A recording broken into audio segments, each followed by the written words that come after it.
Narcissist म्हणजे हांवपणाचो मनीस हो आपलेंच व्हडपण पळोवपी मनीस.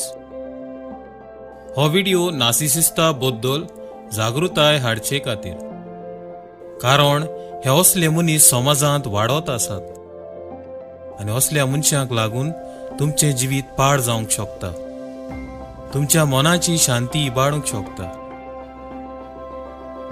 तर आमी पळोवया नार्सिसिस्टाची 5 लक्षणां. ह्या लक्षणां वयल्यान तुमकां असल्या मनशांक वळखूंक आदार मेळटलो. पयलें लक्षण म्हणल्यार ग्रँडिओसिटी, एक्सॅचुरेटेड सेल्फ इम्पॉर्टन्स. हिसपा भायर आपल्याकूच चड मोलाचो म्हूण समजोवपी मनीस. तांकां दुसऱ्याचें पडलेलें ना. तांचो पयलो हावेस म्हणल्यार आपणाक उंच दवरप. दुसरें लक्षण excessive need for self admiration. दुसऱ्यांनी आपणाचेरूच लोक